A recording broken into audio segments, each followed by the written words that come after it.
So, why do we need specifications for our raw materials? And what are the critical pieces of information? Don't we get a technical data sheet from our suppliers? As we see with baking and cooking, each raw material can produce very different results, despite being very similar. These slight differences can result in a huge cost, which could have been avoided by providing a detailed spec to the supplier up front.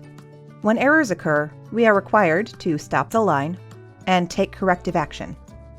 What can we do with thousands of pounds of product that doesn't meet our finished product criteria? Options such as landfill, incineration, or rework all incur costs to the company. Every raw material typically comes with a technical data sheet, product information, and often a material safety data sheet. But our specific criteria for the material and its intended use may not be included. The raw material specifications from us are a key component for knowing what the parameters are for what we are buying. Slight differences in the raw materials may impact finished product quality and safety of any food or beverage product.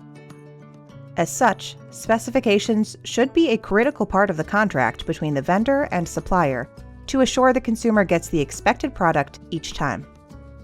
So what does this mean for us in manufacturing?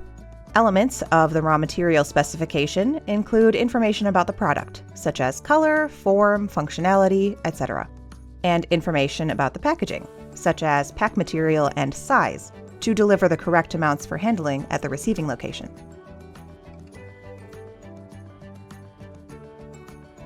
Also included are storage conditions to keep the material at its best quality.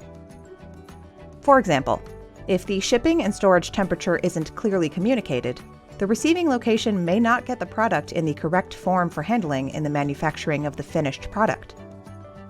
This potential issue is illustrated here with the liquid sugar freezing in transit. Sugar is a great example, as it is available in many forms and particle sizes. If I am ordering sugar, I need to specify. In this case, a white crystalline powder with specific physical characteristics, like particle size. The precise information on each specification document is dependent upon required standards. Examples of these standards include standard of identity, GRAS status, density, free-flowing, and organoleptic properties. Additionally, these specs should include things that should not be present, such as burnt particles, contaminants, etc.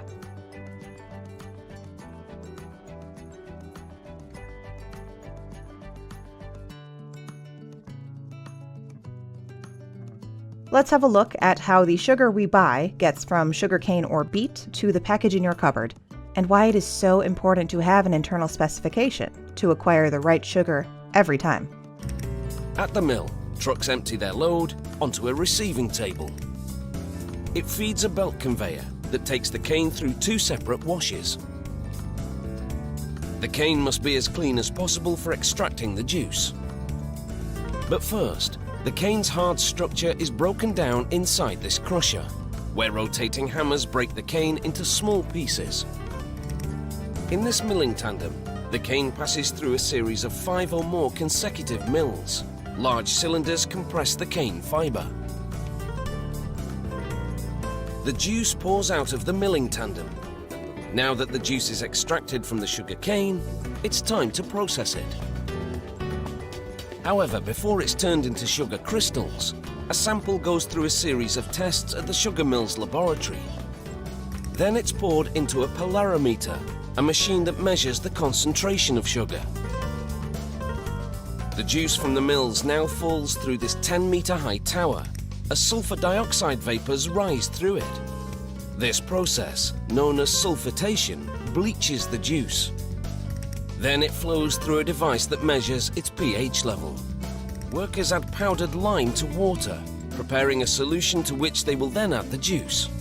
An agitator mixes the cane juice and lime solution for about 6 hours to complete a process called alkalization. It regulates the juice's pH level and helps clarify it. Next, the juice goes into these clarifier tanks. It takes over 2 hours for the juice to settle and for the impurities to fall to the bottom of the tank. The clarified juice collected from the clarifier tanks now boils in a series of evaporators. This brings the concentration of the sugar in the juice up from 15% to 60%. Then the juice collects in 15-ton tanks to clarify even more. Workers now pour sucrose crystals suspended in alcohol into the syrup. This milky solution binds to the sugar present in the syrup and helps draw it out. It then goes into a high-speed centrifugal machine to remove the sugar crystals from the uncrystallized syrup. This centrifuge draws out moisture from the sugar just like a washing machine on spin cycle dries your clothes. Next, a conveyor belt carries the sugar crystals out of the centrifuge. This mill produces raw sugar, which has more molasses and is unbleached, and plantation white sugar, which has less molasses and is bleached a brilliant white. The sugar on the conveyor now goes into a large dryer. Hot air blows into this dryer to bring the sugar's humidity level down to 0.02%. That's standard for table sugar. The dried sugar pours out from the dryer into a bag on a scale. It's full when it weighs in at 1,000 kilos. Workers carefully open each bag in turn and pour out the sugar directly into the chute. It feeds an automated packaging machine, which fills a series of 2-kilo plastic bags, seals them, and separates them. This packing facility produces 200,000 bags every day. So, what can happen if we don't have the correct specification in place? Let's get the specifications in place for our raw materials, so we can make it right the first time, and every time.